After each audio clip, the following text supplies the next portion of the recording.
Joj kolega, ovo je zadnji dan, a nema nikakve akcije. Jes dosadno, brat. Jes kolega, baš je dosadno, baš nema ništa za raditi. Alo debeli, vidiš ti ona tamo dva glupa policajca. Mogli smo mi njih zafrkavat pa popljačkat onu banku. Ti znaš da smo mi najjača ruska mafija, niko nam ništa ne može. Pa mršavi u pravosti, mogli smo. Da krećemo. Pa hajmo.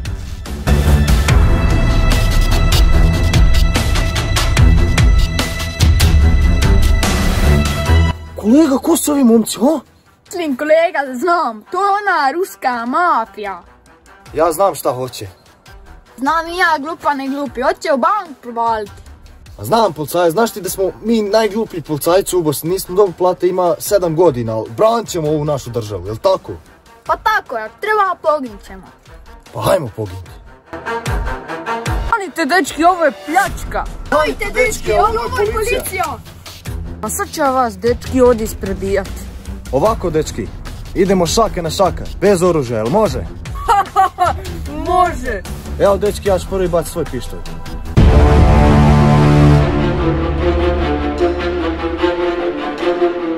Ima ovdje je blog, ja ću mršam ovdje. Dobro kolega, važi, nije problem, hajmo krenuti.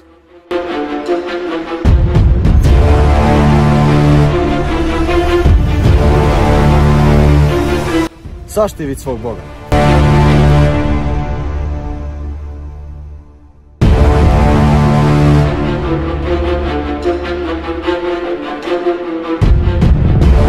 Kolego!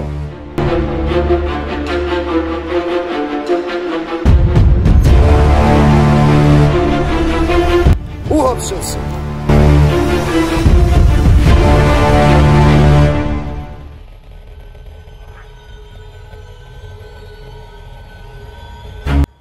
Aj, brate dragi, sad će ona ruska mafija sve pare pokrati, šta ćemo sad? Ne znam, brate.